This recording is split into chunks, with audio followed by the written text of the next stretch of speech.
I pledge allegiance to the flag of the United States of America and to the republic for which it stands, one nation, under God, indivisible, with liberty and justice for all.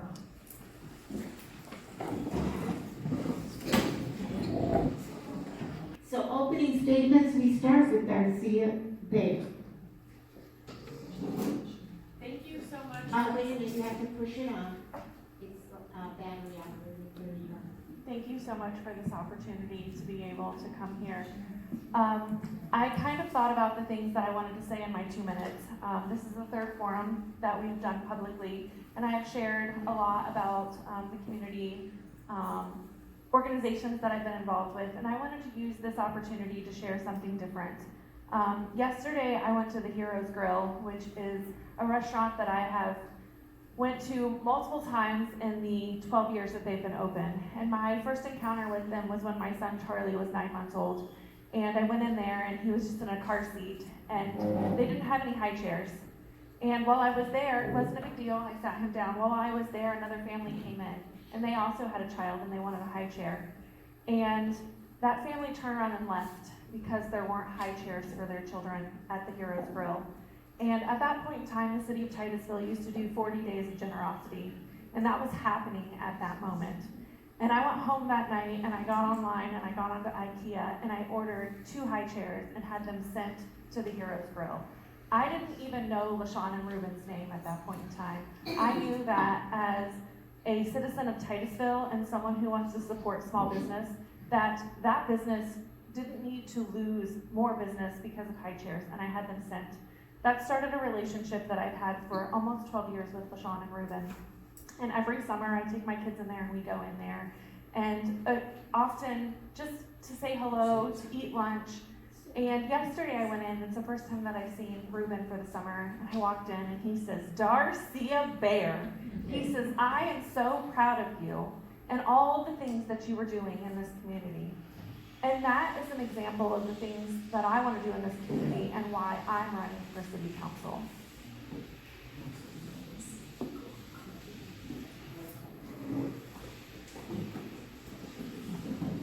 Hello everyone, thank you for being here, and thank you to the Women's League of Voters and NAACP and Titusville Library for having us. My name is Elizabeth Baker, and I'm running for Titusville City Council, Seat 1. I did not start in this journey going into politics. I looked at the Indian River Lagoon 10 years ago, and I watched our river turn green, and I watched how wildlife was suffering. And it started me down a path where I was asking questions and trying to figure out how best our community could recover from something so horrible. In that journey, I ended up volunteering. I ended up attending public meetings, pulling public records, and looking into how things work in Brevard County. I met amazing community members from South Brevard all the way to North Brevard, people that genuinely care about their neighbors, about sewage going into our water, about our streets crumbling, about senior citizens being flooded out of their homes. And these are the concerns that I've been hearing for almost 10 years from people. And that right there is why I'm running, because I believe that government exists to serve the people, not the other way around. We have had way too many issues over the last 10 years that I've been paying attention, not just in city, all the way to the county, all the way to the state, that have just left people feeling like they weren't being heard. And that's why I'm here, because I feel like I can be a catalyst to your voice, and I hope you will give me the opportunity to do so. Hi, thanks for coming. My name is Christopher Childs, running for Seat 5, and usually I just tell you I'm a software engineer and a small business owner, a husband and father of 4, and then tell you like what I'm about, who I am. But I want to tell you today what I am not. I am not for the police state of surveilling everyone all over the place, this surveillance state of flock cameras, because they are unconstitutional. I think they violate the Fourth Amendment, and I think they need to come down. I'm not for taxing the people so much that we can't afford to live here in the city. I'm not, that disproportionately affects people who rent, because people with homesteads, people who own houses, there's a cap on how much taxes go up, property tax goes up. So when we tax the people here, when we do property taxes here, it affects renters more than it does homeowners. So we'll make the city unaffordable if we keep doing that. So I'm against that. I'm against polluting the river. I'm against not releasing records to the people in a timely manner, because they are public records. We deserve to see them. We deserve to see them in a timely manner, and we deserve to see them without having to pay thousands of dollars to the city for them. So these are some of the things I'm against, but I am pro Titusville. I'm pro the people. I want the people to have their access to government back right now. Thank you.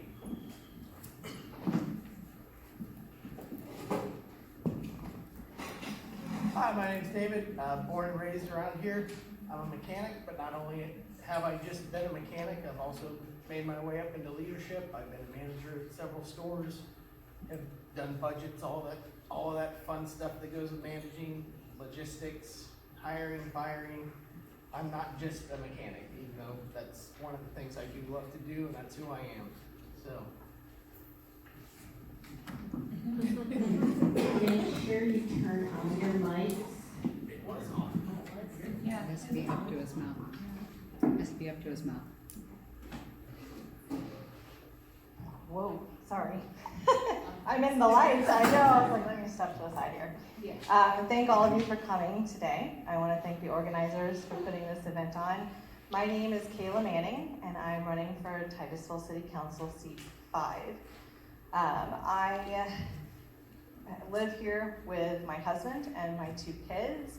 We moved back several years ago. My husband grew up here. I'm from Polk County, Florida, so born and raised. I was asked 5 years ago to run for city council, but at that time I was working with different nonprofits, including the Boys and Girls Club and Who We Play For. I wanted to see what they were doing come to fruition. So I decided I was better serving my community by sticking with those nonprofits and helping them instead of sitting in a council seat. I was asked again, and I said yes this time. My kids are older. My oldest is going into high school this year. So that was a concern for me before as well. But I am bringing my experience with working with different municipalities within the county, as well as our own here in Titusville, which I've seen what works and what doesn't. I want to bring my goals, and I really am for Titusville. I love the city. We've enjoyed raising our kids here, my husband too. But yes, I look forward to answering all the questions, and if anybody has any questions for me specifically, please find me after. I'm happy to answer them.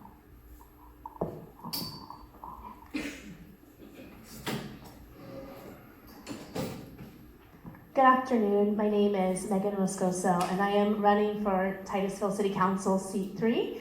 It has been my honor to serve in that position for the past 2 years. I want to thank the organizers today. This is one of my favorite forums, and all the candidates. This is not easy. It is not easy to put yourself out as a candidate. So I just want to applaud you all for being here. My husband is here, Christian, and he's my biggest supporter, biggest fan. He kind of has to be. But I'm a mom to 2 kids, and I got involved in local politics just because of an issue in my neighborhood. And I had just some questions, and so I had never been involved in city politics at all. I went down to City Hall and asked some questions, and I really felt like I was brushed off. And I remember making phone calls and leaving messages, and nobody was getting back to me. And so I kind of gathered all of my neighbors, and we went to City Hall, and we just had more questions. And at that time, City Council and the Planning and Zoning Commission said, we're sorry, there's nothing that we can do for you. And that was true. There was nothing that they could do for us, but what was hard for me is that nobody returned any calls. Nobody was willing to sit down with me. And I never wanted a resident to feel that way. So I applied to be on our Planning and Zoning Commission because I wanted to learn actually how it worked, and I wanted to get some experience. And so I sat on that board for 2 years. I sat on the board with Christopher Childs and Mr. Perez. And I think I was a spitfire in the beginning because I wanted to make change immediately. And I got a lot of experience, and I realized in order to make a real change, you have to be on council. And so I decided to run. And it has been an interesting 2 years, but I have learned so much. There's so much to the city, and so much I still need to learn, but it has been my honor to serve you, and I hope to have the next 4 years to continue to represent you on the Titusville City Council. Thank you. Thank you all. Now we'll start with the first question. And we'll start with Darcy Rivera. And this question will be answered by all of you. What in your professional and personal experience makes you the best candidate for this position? I have been a waitress at Dixie Crossroads for 21 years. I have the experience of dealing with a lot of people, very unique people, very difficult people. I have had the pleasure of dealing with a lot of the community and having an opportunity to meet people that I wouldn't meet in other ways. On a professional side of things, the things that I have done outside of waiting tables, I was the coordinator of MOPS, which stands for Mothers of Preschoolers. It was at IRC. I did that for 5 years.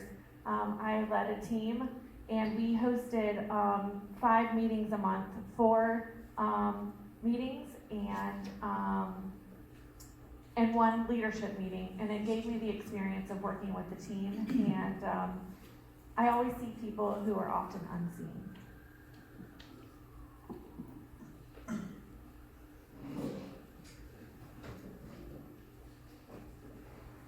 So like I said, about 10 years ago, I started really paying attention to the Indian River Lagoon. And as a result of that, I got involved with a local nonprofit called Fight for Zero.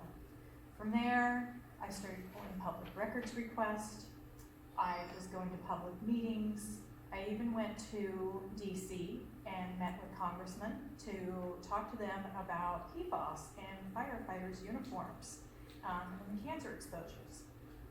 I have been a part of the process for a long time here on the other side as a citizen, and I think that the biggest experience that I have is that I'm not afraid to push back on people that have titles and authority, and I think that that really, really matters to every single citizen, just being able to get myself heard.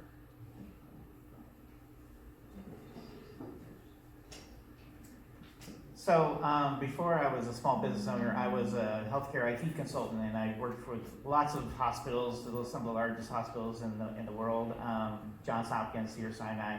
And one of the hospitals I worked at, Wake Forest, I was brought in to find $1 million worth of missing lab charges that they started missing after they switched over to their electronic medical record. And so I worked and I got some other teams together, and I found I found how they were missing these charges, these lab charges.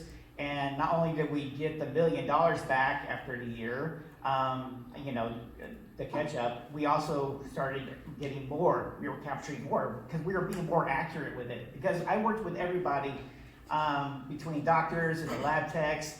They all just weren't talking to each other. They were mad that stuff was getting missed and they were blaming each other. And so I went in and I got them to work together. And I think I can do that for Titusville, so thank you. Yeah, it's on it. So, like I said, I'm a mechanic. My job is to find things, is to fix things. I'm a hard worker. That's what I do.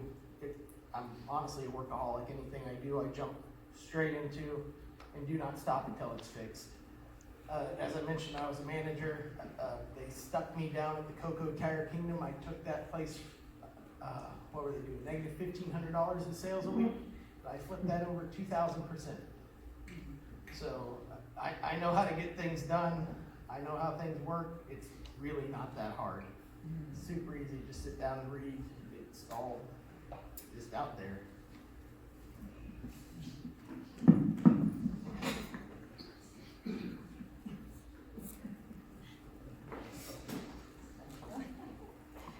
As I've already said, I have worked with the Boys and Girls Club and who we played for in the past. That's part of my experience. I have also, I sit on many different boards within our community. I am on the Salvation Army board, among others. I spent 2 years working for a nonprofit bringing affordable housing to Titusville and the county. And with that, that's where my work with municipalities came from. Because I acquired properties, I built single family, and I managed 52 properties myself.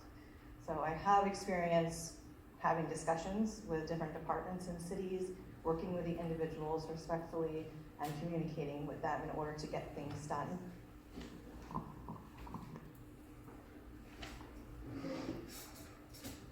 Thank you. My background is in nonprofit. I actually started my master's in nonprofit management.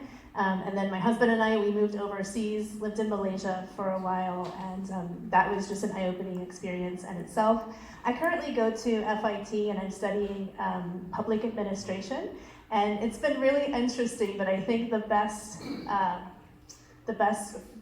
form of learning I've gotten is actually being in the seat. I'm learning a lot of book knowledge and all of those things, but actually being in the seat has really taught me so much.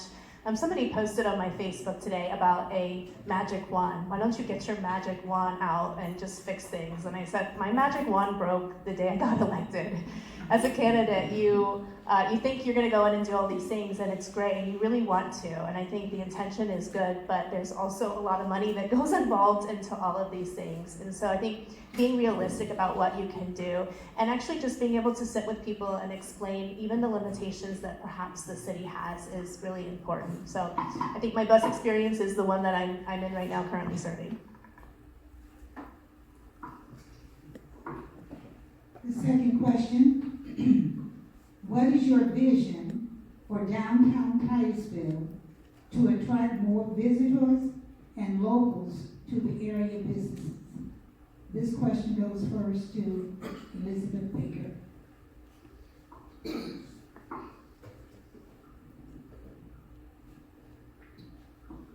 So the simple answer here is I personally don't have a vision. I want what the people want. If the people decide that they want to expand that downtown area, great. If the people decide they don't, great. This is about the people, period. I love the idea of attracting new visitors. I love the idea of responsible growth in our city. But I will go back to this 100 times tonight. We have to have a forensic audit done in our city before we start expanding and growing anymore. If we do not know where our money has been spent, how can we know where to spend it next? Yeah, I kind of agree with Elizabeth here. Is we spent a lot of money in the CRA for decorating, making it look better downtown. And I was just talking about this the other day to somebody, and it's being on US 1 is a really tough place for it to be, for downtown to be. I mean, it's an obvious place where it was going to grow, but really you need more of the other streets, you need more of the other side streets for that downtown area to kind of grow. So if people want it, it's going to happen. I don't think the government should be picking winners and losers in business. I think you can encourage things in certain ways, but if it's going to work, it's going to work. If it's not going to work, it's not going to work. I mean, downtown appeared because it was something people wanted. So that's how it originally got started. It wasn't because the government said, "Hey, let's build a downtown here." It's because people got together and they said, "Hey, let's make all these buildings together." Years and years ago. So if it happens, it happens. He's not wrong. Downtown is great. The big problem with downtown is US 1. Everybody knows they speed. They put all those nice paint strips for motorcycles to slip on. The crosswalks just aren't there. There's no parking for downtown, so people who do want to go, if something's going on at the Playhouse and then something's going on at one of the bars, there's not enough parking for everybody. So parking needs to change. Really, US 1 needs to move or downtown needs to move. Either one is not an easy thing to do, so all we can do is the best with what we have, which is slowly getting there, but we're spending a lot of money there that we need to be spending somewhere else.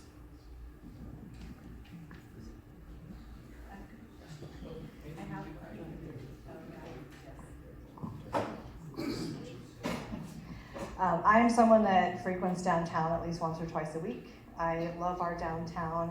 I know we have our Main Street project going on, and I'm looking forward to see what that brings to our city through grant funding and things like that. We also have our community redevelopment agency. There is a survey, I'm not sure if it's still open now, but they were talking about Broad Street, which is our festival street, in order to make that into our hub so that we can have events there. And it's looked at to be built in a way where the traffic does not have to stop, but it could be through Broad Street. So those are the things I'm looking forward to in our downtown. I'm from a small town outside of Tallahassee called Havana, Florida, and we really only have antique shops. And so people come just to go antiquing, and I love that. But what I would love to see in our downtown is something called placemaking. It's a place where people come and they gather. And so I love going downtown with my husband or with my kids, and it needs to be a place where the community feels it's for them. And so I think with the Main Street program, like Kayla was mentioning, they're working on creating that. It's a place of belonging for everyone to come down and just to share and just to be a community. I think that after COVID, we're missing a lot of those spaces, and that's something that Titusville doesn't really have. We don't have these big places that people come and gather. And so I think our CRA is doing a wonderful job of working to get that built up downtown. And you know, when we have launches, we want visitors coming down and supporting our local businesses and keeping those going. So I spend a lot of time outside of Titusville. I travel frequently to DeLand, and I travel frequently to Sanford, and both of them have really great downtown areas. I think that the hardest thing to overcome here in Titusville is US 1. I do spend a lot of time downtown. I was there on Tuesday night. We went to the Mad Udder and had ice cream. I frequent the Space Coast Ceramics down there. I do spend a lot of time down there, but there are a lot of issues with downtown, mostly US 1, the lack of parking. I also think that affordability is an issue.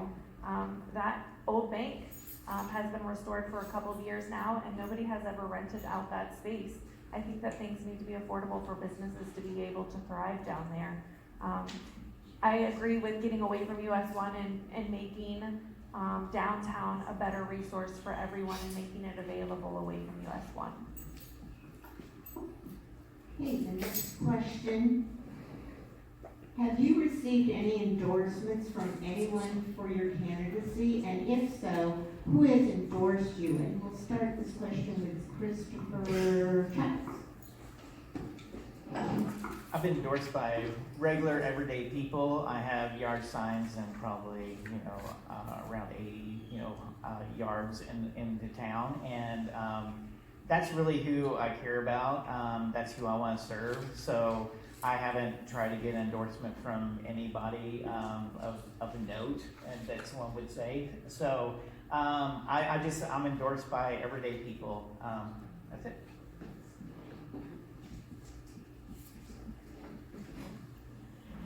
I have not accepted any endorsements. I've actually turned a couple down.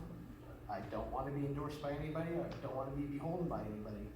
I'm doing this for us, for people that live in Titusville. That's all I'm doing it for.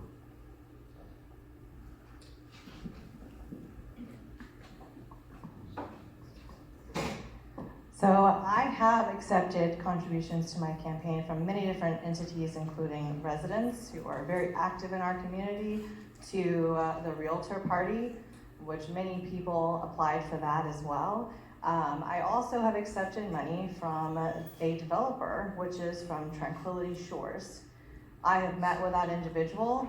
I have accepted their contribution because we had a conversation before I ran about that project, and the fact that I'm not someone who is completely against development in our city, because like the Chick-fil-A Plaza, that's a developer that's gonna bring that in. So accepting it, I know that they know that I am someone who is, if elected, my door will always be open to anyone who wants to come speak to me, because if they come to me, I want to have a conversation to set and tell them what I expect if that development were to be approved, because there are things that I don't agree with.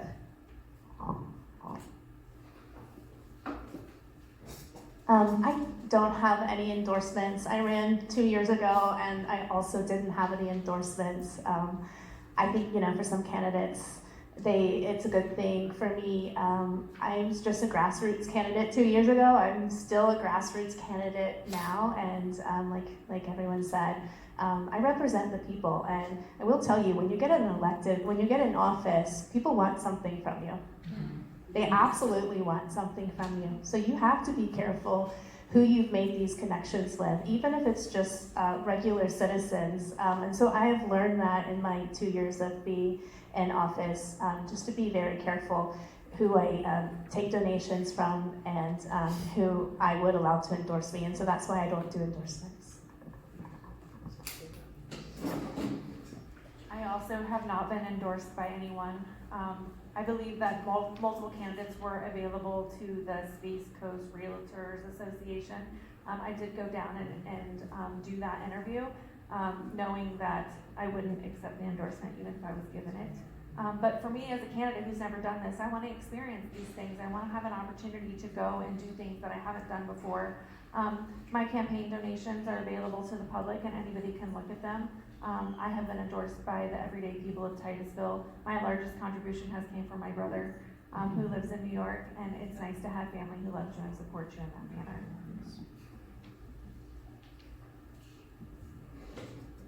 Sounds like a broken record. I too am a grassroots candidate. I have not sought out any endorsements, and I 100% believe that we are here to serve the people, not parties, not PACs, not developers, not special interest groups. That's where I'm at. Next question.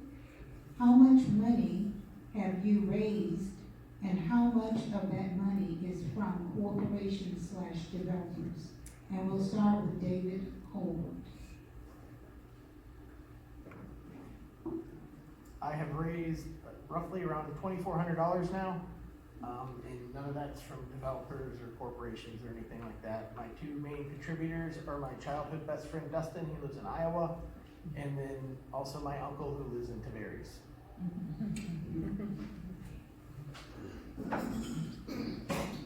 I have raised roughly around $11,000, and $6,000 of those are from entities. With that, I am someone not using Facebook as my main form of campaigning. I'm actually out in the community doing things, printing material, sending postcards. So that is what I need the funds to do, because that's the type of campaign I'm running. I'm old school. I hate Facebook and social media. I would rather talk to individuals one-on-one and in person. And so that is why I raised the funds, and I'm using those funds for that. I've raised around $5,600, and it's all from friends and families. I don't take money from developers or PACs. I will say, last election, we had like $40,000 in one election. If you don't think developer money impacts campaigns, lost your mind. It impacts campaigns, because if you get money and you get up to $20,000, you get to send more mailers, you get to put more flyers out, you get to do all of those things. Grassroots candidates don't have that option. And so, yeah, I raised $5,600. I have to go out and knock doors, and that's the best way I can learn about what's happening in the community. I think that I have raised about almost $4,000. I think we just had reports that were due on Friday. I think it's about $3,900 None of it is from PAC money or corporations. All of it is from friends and family and people who believe in me and believe in the things that I have done to make a positive difference in our community.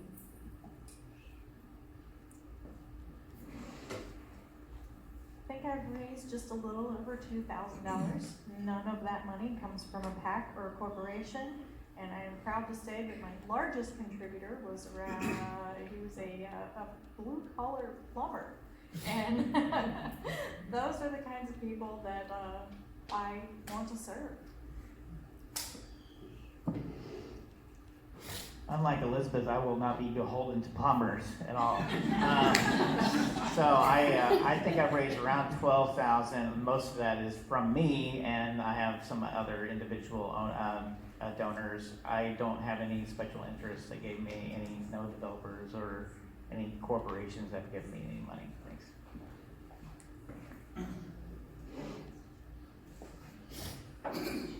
Okay, next question.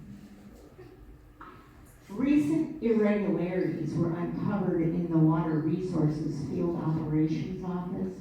What changes or improvements would you recommend to improve internal controls, provide transparency, and restore taxpayer confidence in how all city finances are managed? And we'll start with Mrs. Manning. So this, as with any department, it is up to the city manager to maintain and manage those departments and hold the leaders of those departments accountable. So that is what I would press for until I get, more education and in that seat and more voice. That is what I would recommend now to do from where I'm at.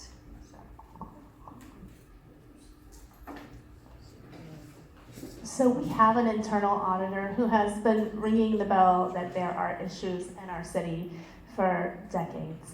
And even she recommended that we do an internal audit. And I think I promote an internal audit. I think it's necessary. When I asked our city manager to look at the cost of it, they gave me a cost of $1 million. And I asked, where does this number come from? It was written up on a Word document. There was no reference to anything. And I said, well, I don't want to spend $1 million, but I'd like to know where this number comes from and how much it actually costs. And especially with the water department, I think we can do an internal audit on certain departments. So we can start with the water department, because right now they're looking at raising storm rates 100%, and we don't know where all that money has gone. I think almost everybody on our council has agreed this wasn't just a one-time incident of someone stealing a lawnmower. This has just been behavior that's happened over years and it hasn't been checked.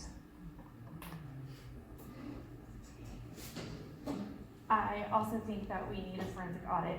I think that in order to do that, you as the citizens, you need to elect people who will shift the majority that currently sits on our council. I don't know how much you pay attention to council meetings, but in order to get an internal audit, we have to elect people who will support an internal audit. It is necessary in order to gain the confidence of our community back. Anybody who has been paying attention, the fact that a lawnmower was delivered to someone's house on our dime, and they have been arrested, but there was a complaint about them all the way in 2010. They had 16 years of abusing our taxpayer dollars, and there's been zero accountability for it.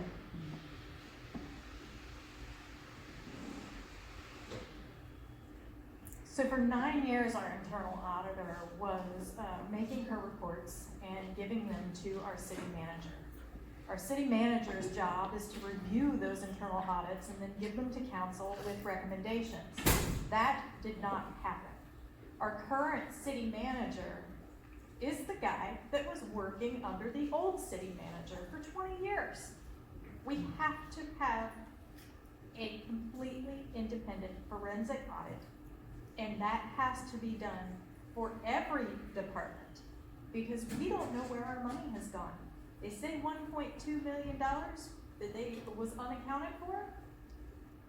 Is that all? So, we need an internal audit to figure out what the problem is. If you don't look at the data, if you don't see what the issue is, you can't see the data, you don't know what the issue is and how to fix it. You need to look at that. So that's where we need to start. I think they're going in a good direction now. They were keeping track of assets on a spreadsheet that could be easily deleted or modified without any tracking whatsoever. Now they're going to be using some software that they were already paying for.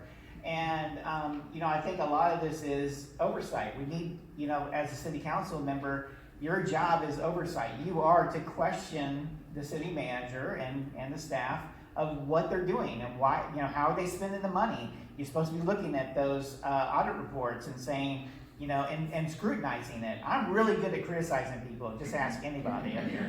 I'm really good at it. So I even criticize myself. So, but we need to be critical about what's going on. Thanks.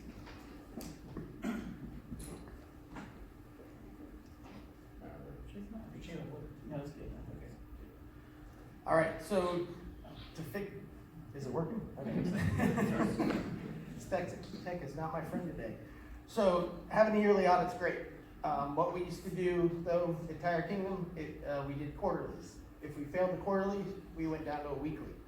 So what needs to happen is if they fail the audit, they need to go down to a quarterly. That's punishment. They also need to revise how they do their audits. They don't use barcodes right now. They need to barcode every single piece of equipment. There's no reason for not doing it. I mean, use simple barcodes or QR codes now. Aging myself. Even on a hammer. Hammers, you go, oh, it's just a hammer, but that's the thing that walks off all the time. Everybody goes home with a hammer. And then also the nepotism in the public works. There's a lot of really toxic managers in there. The lower level employees, they complain up to those managers stuff it down, those managers need to go.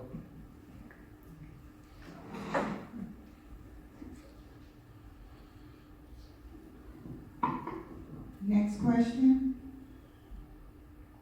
Do you support a national search for a new police chief, or do you support promoting from within our own department, and why?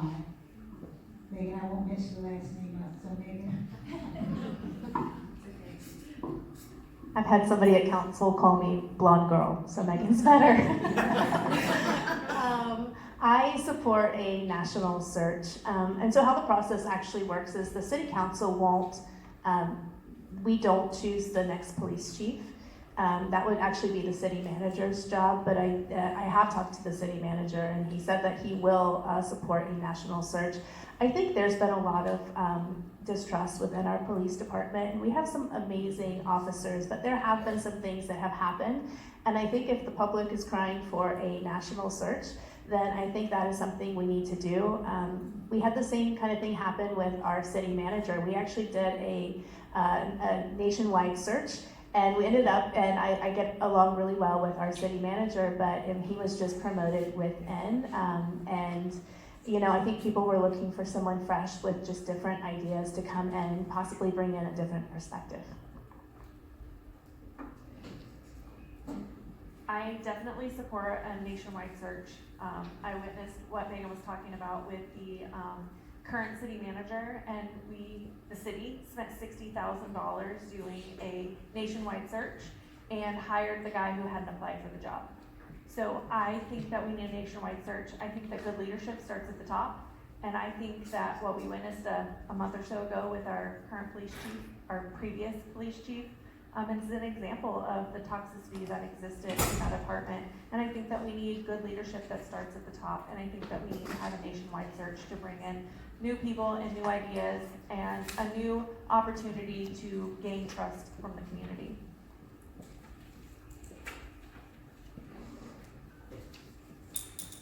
So 150 million% I support a national search for a new chief. We cannot continue to pick from the same crop that was making us sick in the first place. Our city deserves the best that this country has to offer.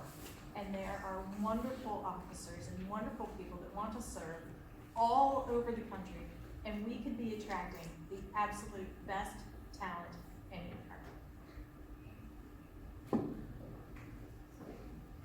Yes, I support a national search for the police chief. I think it's important because there's been a lot of transparency issues with releasing body cam footage, after 6 or 7 months. It's really something that we need to turn around, and I think, going outside, the current department and finding someone that can come in with fresh eyes and be able to, look at what's going on and maybe, make some positive changes within our department. So I definitely think we need a national search. I also agree, national search is the way to go, for the reasons stated. I mean, we're all pretty much parroting each other because they're good ideas, and good ideas get repeated. So yeah, national search, there's no reason not to. I mean, like Elizabeth said, if somebody in California wants to come here and he's the best the country has to offer, why deny him because he lives in California? So national search is for me.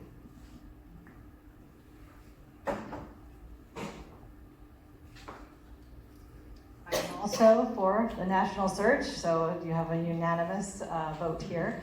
But yes, it's the only fair and right thing for all of the residents in Titusville to be able to have that option available.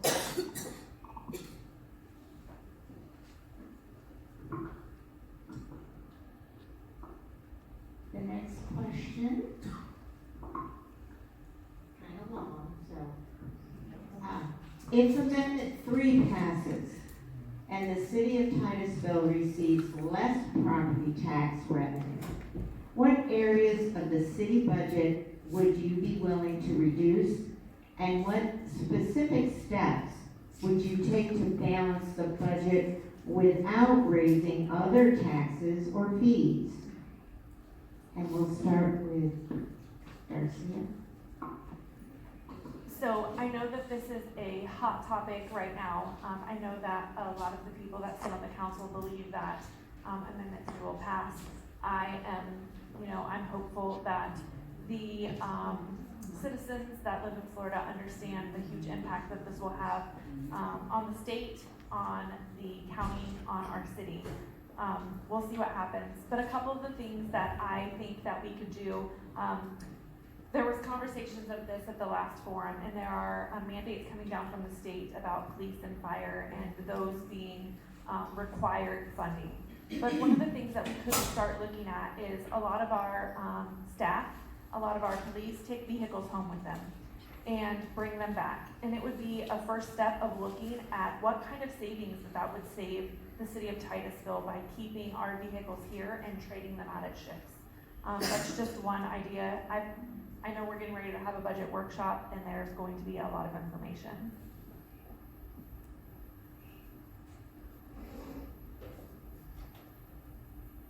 So I think this is kind of an impossible question at the moment. I think that we really can't move forward and ask the citizens to trust a new budget without having a forensic audit done, or at least starting down that road. I would definitely say that something that we could cut is things like paying thousands and thousands of dollars for lobbyists that get us no money. Our city should be advocating for its people, and I guess I don't really understand a lot why our own city leaders are not pushing so hard on Tallahassee. If Tallahassee's going to change the rules, then Tallahassee needs to give the citizens a way to still continue to fund our much needed services. Yeah, this is an important question, but some of the things I would cut, I'm a software engineer, so I know a lot about software and the costs that are incurred with software as a service, where you're paying, to use it off the web or whatever. So we have a lot of those, where there's a lot of things that we can trim down on that. You can optimize, what systems you're using. So that's one of my specialties is figuring out how to use software better and more efficient. So I would cut there. I would cut, someone suggested looking at the life cycle of a vehicle, of a city vehicle. Can we extend that a year or two before we replace it? Because, we just had a police vehicle rollover, and it's, thousands of dollars, and it was a 2026 vehicle. So do we really need to have that, 2026 vehicle? What was the previous year vehicle that we had? So That's some of the things we can cut. I think there's lots of places that we can cut. It doesn't have to be impacting public safety, so.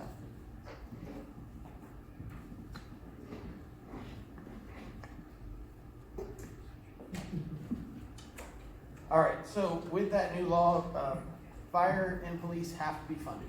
Everybody keeps forgetting about that. That's 50% of our budget roughly. So they do have a lot of fat training they can do in those departments to help out, but there's gonna be a lot of frivolous things the city pays for now, tree boxes, plants, just any of that, unfortunately, would have to go. I mean, if that's what it comes down to, there's a lot of things that we need. We need public works, we need the sewers fixed, we need the stormwater fixed. And yeah, just all the frivolous beautification, that'll be one of the first things to go, unfortunately.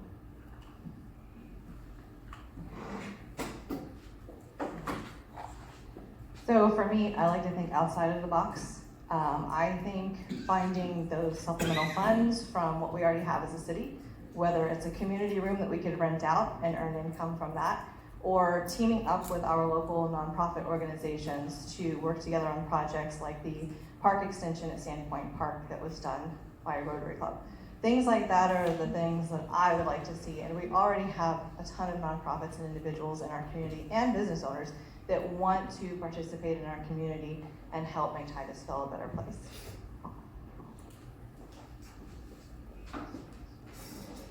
To put it in perspective, we're talking about over $6 million that we've got to come up with. That's a lot of money, and so things are definitely going to be cut. It's really hard, even as a council member, when we get the budget, our staff always says, we've cut all that we can cut. We can't cut anymore.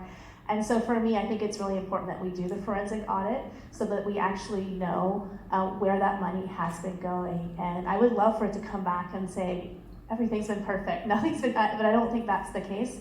One thing that I would cut is we are very top heavy for salaries. Our city manager is making over $220,000 a year, and then they always everybody gets 3.5% COLA increase, no matter if you're making, in public works making $20,000 a year, or if you're making $220,000 a year. I have proposed, I was told it was political suicide. I was told that, I want to do, my goal would be to do a tiered study. So if you're making $220,000, that money would actually go towards a higher COLA rate for those who are at the bottom. So, thank you.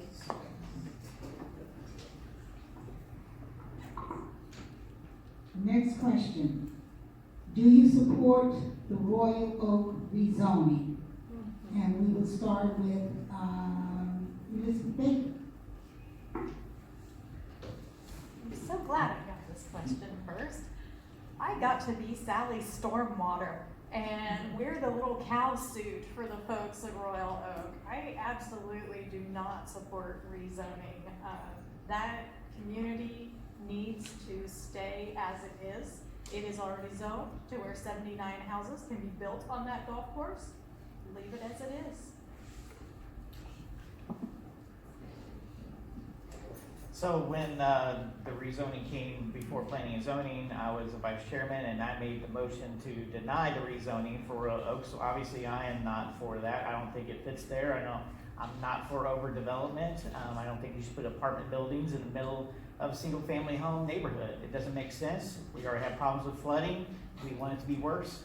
So no, I am not for rezoning.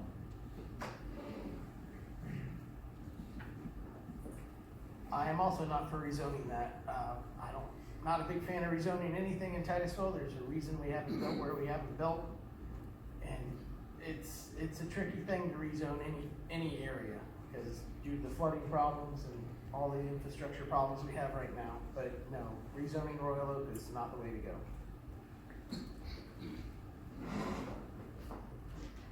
I am and always have been against the rezoning. I know what happens when a project like that does get rezoned to higher density, and it does not benefit the neighborhood or the residents around it.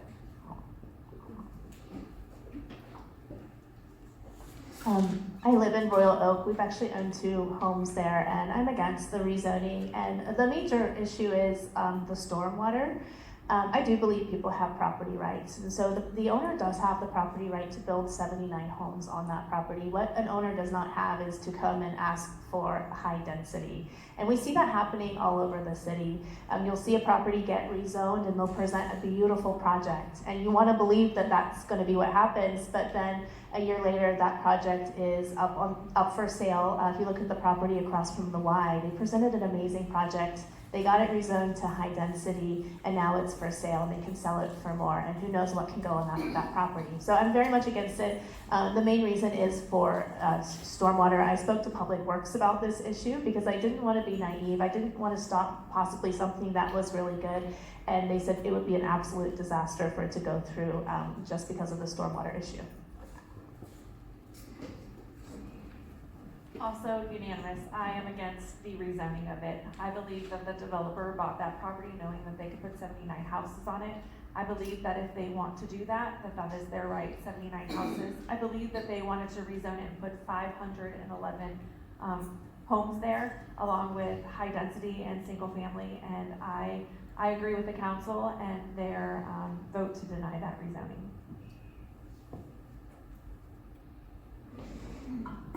Next question. Given that Amendment 3 may pass, what ideas do you have to support our youth? I'll start with Mr. Titusville. So given the fund, if the funding goes away, how to fund youth programs?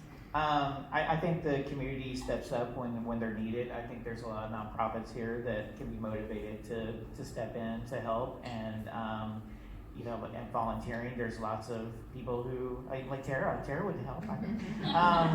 So I think the community could definitely step in, and like we've been talking, there's lots of programs in the city that there's lots of things we can cut in the city. I think we can always find money for the right things. So.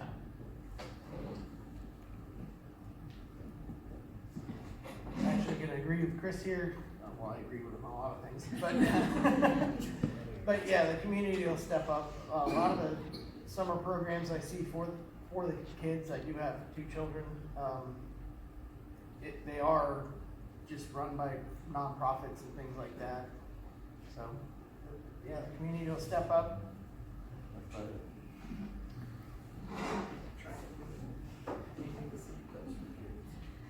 So yes, again, repeating community. We do have a lot of individuals and nonprofit organizations doing a lot for our community already. And Tara, yes, I agree with Childs that you are already active in the community. But there are so many individuals and groups. So that when it comes to our kids, I know we all agree that they are highest importance for our city and for our future, and the community would come together to help with that. I would agree with everyone. We honestly, and this is actually very sad, we don't fund a lot of programs for our children. That a lot of what is being funded is through the Parks Department. And so that is, any funding you see is coming through the Parks Department, but as a city, we have not done a good job. So if we don't have that funding, I honestly don't think things are going to change that much. However, I think it's a great discussion for the council to have and to be aware of, and to bring in community leaders and different organizations, because we have so many great organizations that are doing work in our city, but I think it would be helpful for us to have a focus on what do we actually want to do. Let's say these programs at Brevard County, these summer programs are cut. How do we fill in those gaps? And we want to be able to rely on community projects and community service programs, but I think that we all have to come together, and so that would be my suggestion. My children are 14, 11, and 6. And this is something that's really important to me. I run a North Brevard group called Let Mommy Have a Minute, and it has about 1,000 moms in it. And we created that community out of necessity. Living here in Brevard County, a lot of resources and a lot of activities are at the south end of the county. And we don't have a lot of things here. So myself and 2 of my friends, we literally created this community as a source of opportunity to create events and to make things happen locally, because those things weren't happening. Things that we do for the older kids, about once a year, I go out to Fox Lake and we host a Nerf gun day. And I bring a huge tub of Nerf guns and we play. But I think that there are a lot of opportunities through Park and Rec, through the county, that may be able to be expanded here within the city.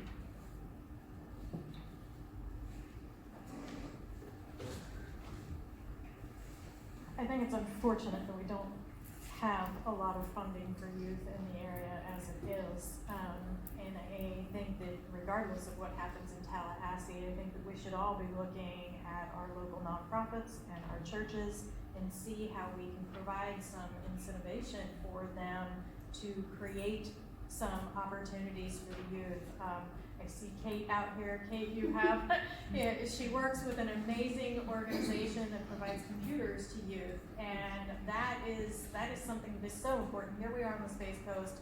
Our children should have access to technology. So, I mean, that's just one example, and if we can provide any kind of incentive to these nonprofits and churches to bust those doors open and get those kids in there and get them learning and active and being a part of our community, being a part of the solutions is always better than being part of the problem. Next question. What is your position on affordable housing? And we will start with David Holbrook. I am a very big advocate of affordable housing. I actually went through the first-time homebuyer program way back in the day. It is a great program. This county doesn't really do it all that great here. Where I did it, I was in St. Johns County at the time, and they partnered with builders to build $150,000 houses. The state gives you $70,000, so then your mortgage is $70,000. So I don't know why we don't do anything like that around here. It's kind of weird.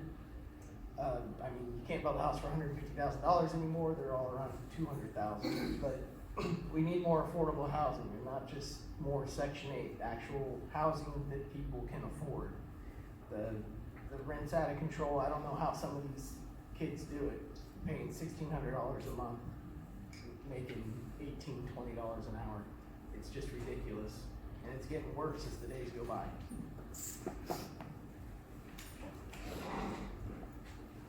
So as I've said, I worked 2 years with developing and managing affordable housing, and there are many things I would like to see updated and changed. I actually sit and chair the Affordable Housing Advisory Committee for the city. This is my 3rd year. We, as a collective, bring our report with our incentives. The city is actually very good about listening to us. So, but there are so many other things that we could add to it. We're working on it right now for this year. But we also need attainable housing. And there's affordable and there's attainable. And that's everyone from teachers' salaries down. So it is an issue here in Titusville. And I get questions all the time about where can I find someplace that's I can afford to live. So I am a huge advocate for that. I think if we solve this problem, we could all just go home right now. This is a really tough one. I would say one of the biggest things that we saw in the past few years in the Florida legislation, they passed the Live Local Act, which was meant to provide more affordable housing by providing tax incentives. But really what it did, it just caused more development with developers who really had no intention of building affordable housing, because their definition of affordable housing was for a family of 4, the house or the apartment would cost $2,200. That's not affordable for anyone I know. And so that has been really difficult because there's a lot of developers that come in and they get all of these incentives saying that they're going to provide affordable housing when they're actually not. One thing I would like to see is the city of Titusville does invest a little bit into affordable housing. Oftentimes that money goes to resurface roads. It goes to projects that are really low-hanging fruit, and I think that needs to go into refurbishing a lot of the existing homes that we have so that we can get people in those homes. I would like to see the council, when limited development comes in, that we require developments to have affordable options, a certain percentage of the development to be affordable. And I agree with Megan, $2,200 a month is not affordable. With the people that I know, the community that I spend time with, I know a lot of single mothers, I know a lot of single fathers, I know a lot of elderly people who cannot afford more than even $1,000, $1,200 a month, and that is so much money. People that are making minimum wage, it's not affordable. And I think that as a city council, that when we allow development to come in here, that we should require them to actually have housing that is affordable, a certain percentage of it.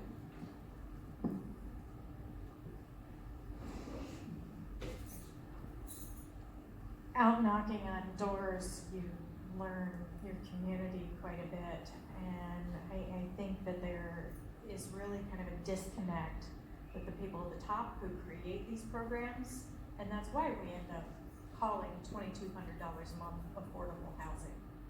I think that one thing we absolutely can do is not add cost to our citizens.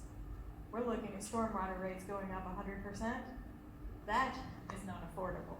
A lot of people can make their mortgage, but they can't afford other things. And when you start tacking on higher bills, you're going to end up creating a much larger problem.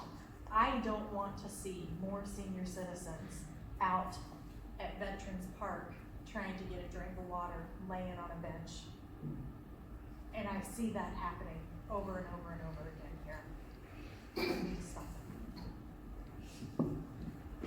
Yeah, like Megan said, that live local thing was a joke for affordability. I mean, I think it's like they asked Elon Musk, hey, is this affordable? And he's like, yeah, sounds good to me.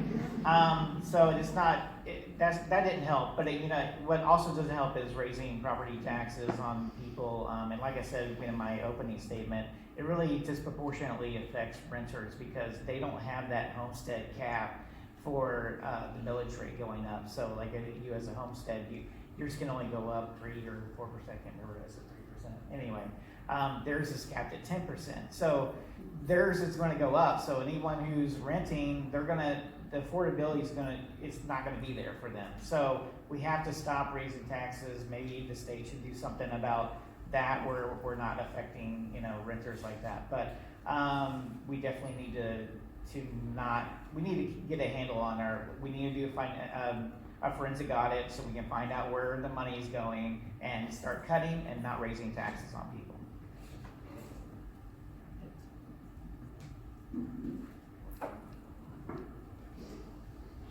Next question.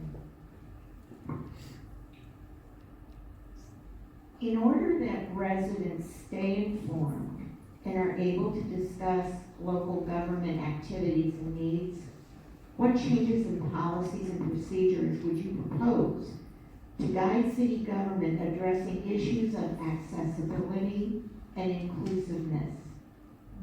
And this starts with Ms. Manning.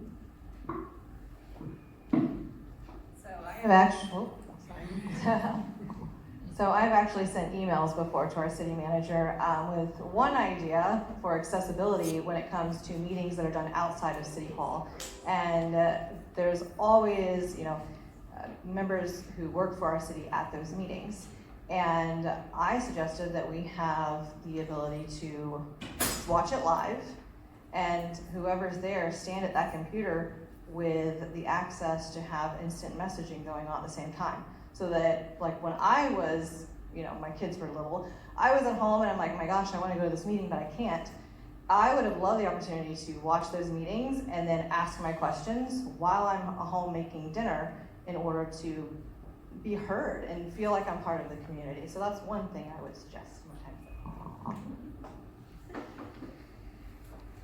I think we have to make City Hall a more approachable place, and that means not throwing people out of meetings, not voting for public comment to be removed or put towards the end. And that's something I really am passionate about because I understand what it's like to get up and not feel heard. And so one of our meetings, we had a ton of people there ready to speak, and there was a motion made to move public comment to the end.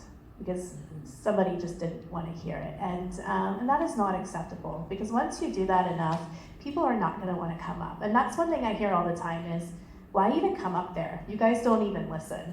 And I think we've got to change that culture in City Hall. So it'd be great to have other ways people can connect with us, but I think the main way that we can do it right now is to have a place where people feel like they are heard. We're not throwing people out of meetings. We're not talking down to people. And so those are some changes that I would like to see.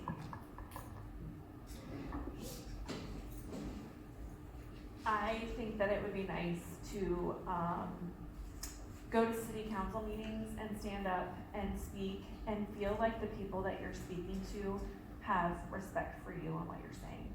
All too often, I feel like we go in there and we share our opinions and thoughts, and the people who are sitting up there don't seem to be too bothered by what we're saying. And it would be nice to feel like we were being heard.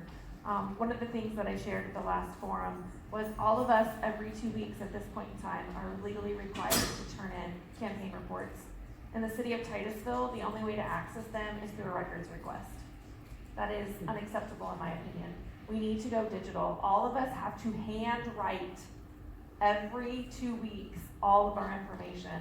And there's no reason why in 2026 we can't digitally submit these things, and they are not available digitally to the entire public to have access to.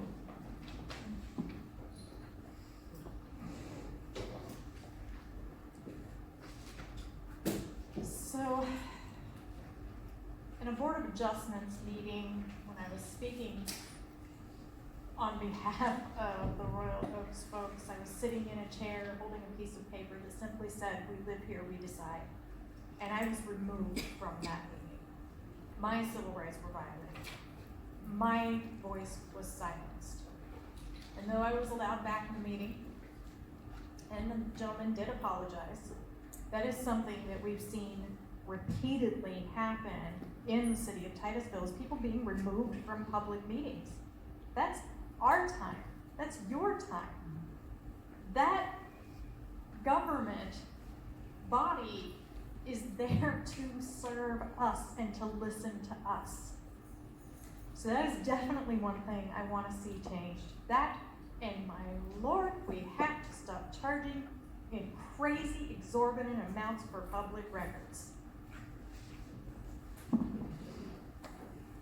You know, we need to, when she said it's 2026, we need to use technology, and like Darcia was saying, is for our campaign treasurer reports, if you make that request to them, you know, hey, I want these treasurer reports, you know what they do? They send you a download link. And so it can be on the internet, so they give you a link to download it. Why doesn't it just be up there? It's all about you know, some of the ADA laws and their interpretation of it, which I think is not right. As a software developer and working with hospitals, I don't think what their interpretation of the ADA requirements are correct. So, and I think they did sort of reverse that since Megan's been on there, but we need to make it more accessible via software. It's 2026, there's no reason not to. Thanks.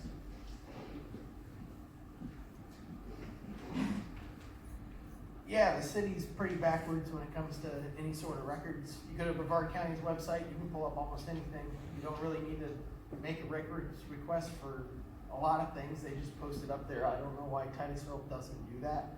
They make you pay thousands of dollars for it when they just have it up there. I was looking for the contract for the flock cameras.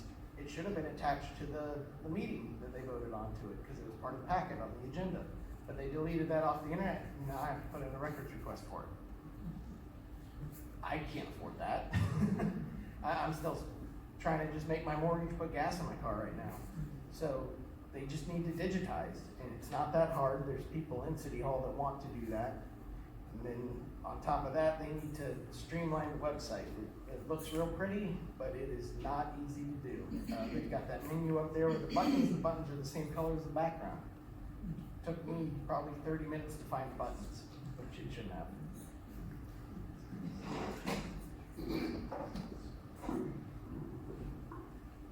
Okay, next question. With all of the future cuts in medical funding, how are you going to help keep our hospital and medical facilities from closing?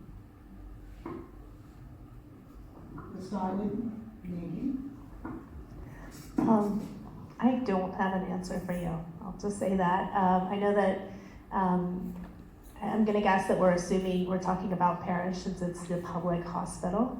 I know that the city of Titusville works closely with Parish, but that hasn't been a discussion that we've actually had as a city. So that would be something I need to look into. I have very limited knowledge on this. I do know that there are funds within the county that Parish gets. I do know that we have a board that has sat for the Parish board for 20, 25, 27 years. I know that there probably likely also needs to be an internal and a forensic audit at Parish. I believe that the people who hold the power there may not be good stewards of our taxpayers and may not be serving the community and the citizens of Titusville in a manner that would be responsible with the funds that they're being given.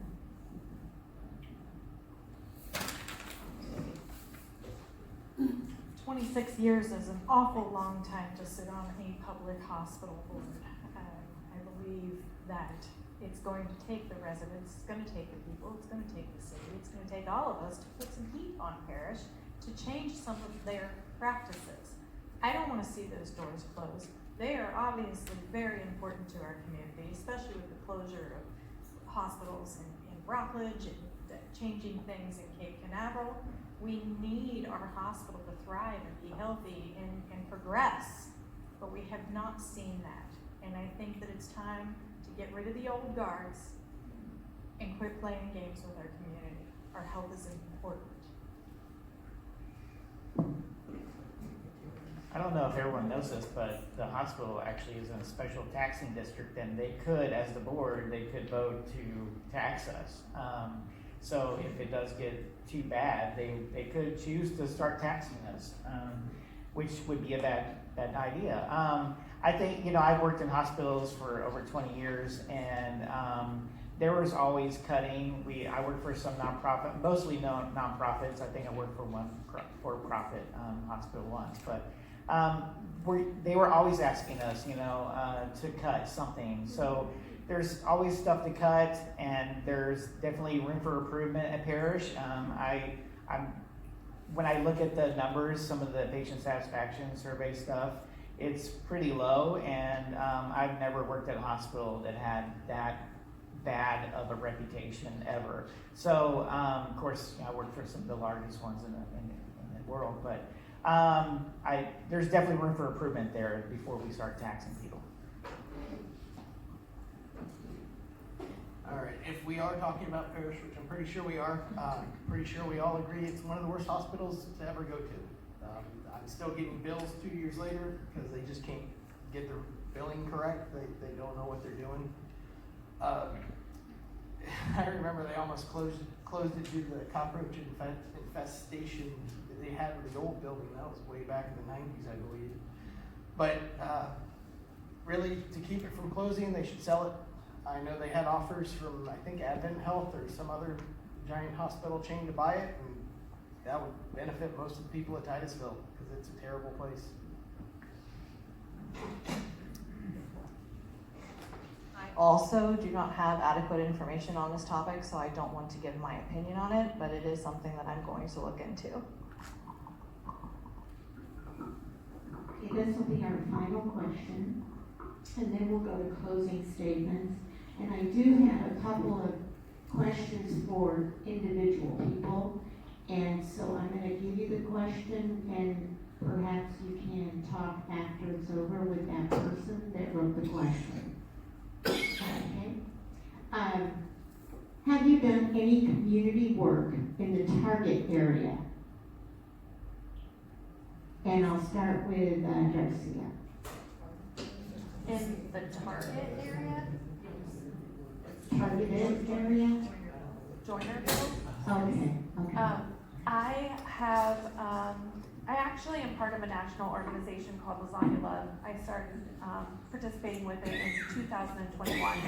And through that organization, I have delivered multiple meals over in the Joinerville area.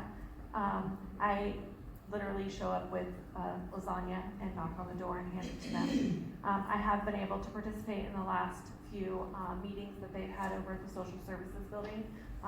There was a committee that was formed to help share the community's opinion about the funds and going forward. Other than my direct access through Lasagna Love, I have efficiently helped a lot of people in this community. I don't know specifically where they live, but every month I host an event called the Take Me Table, and it is open to my mom community, and anyone has access to it.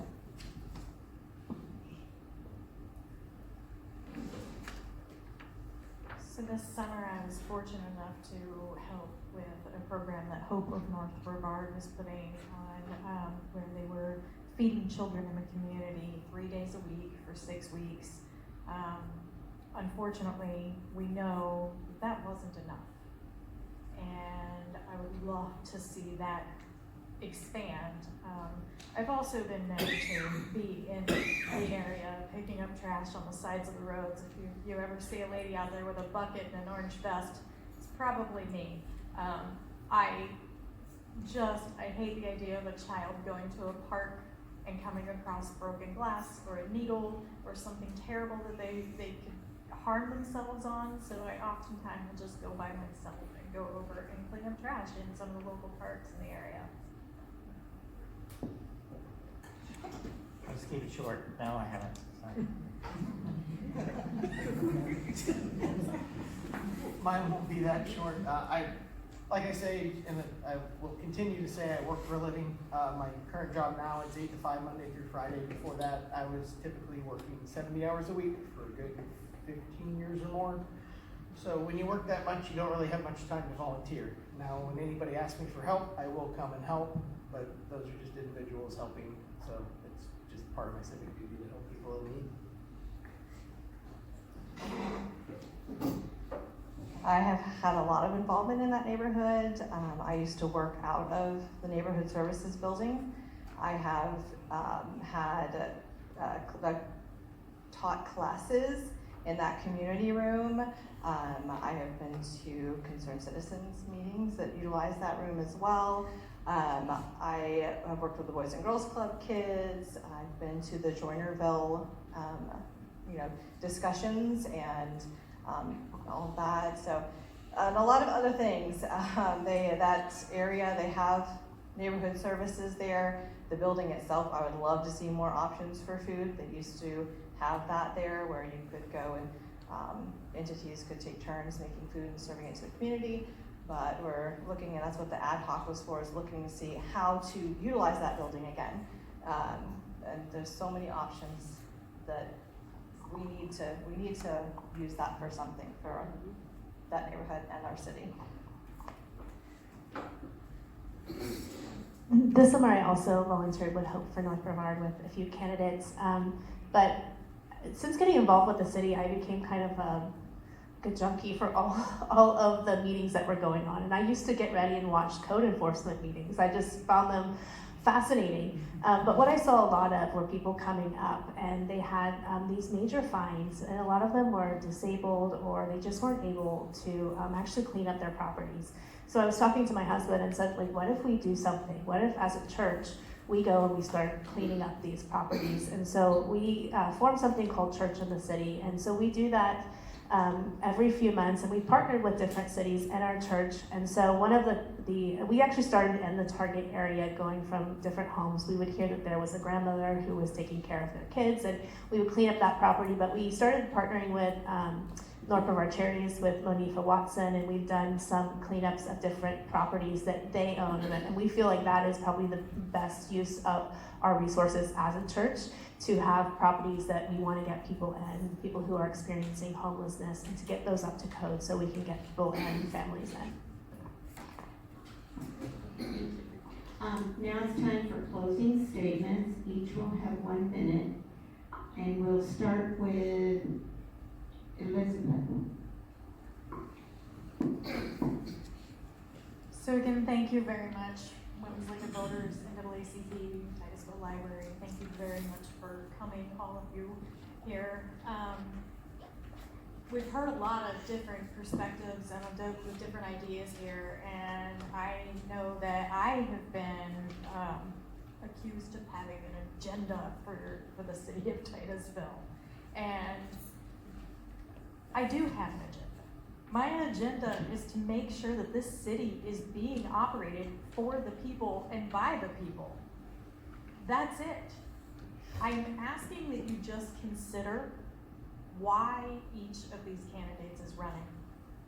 Because I am here because I truly believe that government exists to serve the people, and that is what I want to do. So once again, my name is Christopher Childs, and running for seat 5. I think it's okay. I spent 5 years playing zoning, and I learned a lot on there. And I know that we need to work on our infrastructure before we develop more. We need infrastructure first, and because we can't keep flooding our neighbors. Besides that, we need more transparency and, the most important, accountability. We can't let something happen and then no one's held accountable for it. We have to, if we have rules, you need to enforce them. Otherwise, they just keep getting broken for years and years and years, and no one does anything about it, and no one cares because no one's ever done anything about it. So we need to do that. I think I'm the best to do that. I'm very critical about things. I don't have a lot of friends probably because of that, but that's good for you. So I don't have any special interests that I'm going to be serving. It's just doing what I think is right. Thanks. Can't hit the button every time I grab this thing. So try not to bomb it like I did in the introduction. I'm terrible at promoting myself. My whole way of doing things is I serve people. That's what I do. That's why I went to mechanics. That, and I do love working with my hands. But yeah, I'm a hard worker. I just want to make Titusville better. Like I've been taught, leave things better after you're gone, and that's what I want to do. My name's David Hobart, running for seat 5. Just give me a chance, and you'll be very surprised on how well I do.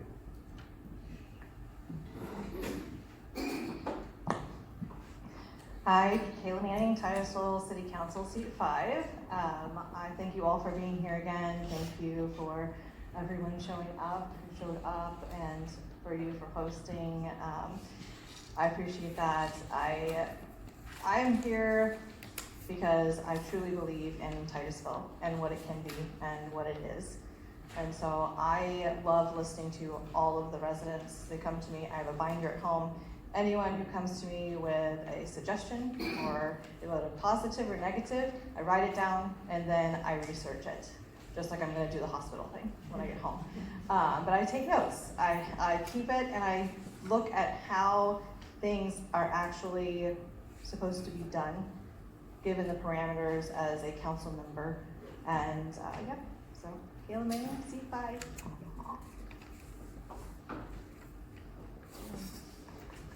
Megan Moscoso, seat 3. Yeah, honestly, if I didn't win, I don't think my family would be sad. I don't know how sad I would be either. But I truly enjoy what I get to do, and I think the best part is not what you see at city council meetings. It's actually meeting with people one-on-one and walking their properties and hearing, even if you know there might not be anything we can do, being there and just saying, I'm listening to you, and you're right. This infrastructure, this needs to be updated. Your road needs to be resurfaced, and we're gonna do our best, but just being out there. And so that is the part that I love, the politics part of it, the Facebook part of it.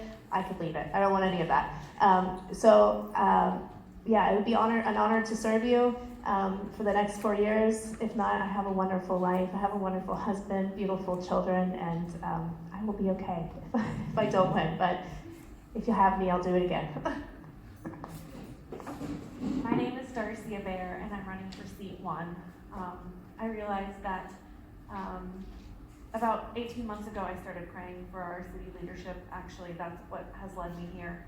And I feel like this is something that I'm being called to do. My faith is something that is very important to me. And I don't know if it was bravery or the push from God of telling me that this is what I needed to do. But I think that the city needs the majority to be changed on our city council. Unlike Chris, I have lots of friends, and I have made a huge impact in this community. And I think that there are a lot of people who believe in the things that I have done and have seen the things that I can do for this community. And I am here because I want to make a greater impact on Titusville. I want to continue to touch the lives of the people who live here and make a difference in the community in which I call home. Thank you all for participating today. And in the audience, if you wrote a question to Darcy Blair or Mr. Hobart, can you find them after we're finished, and they'll have your question. You can discuss it. This concludes our forum this evening.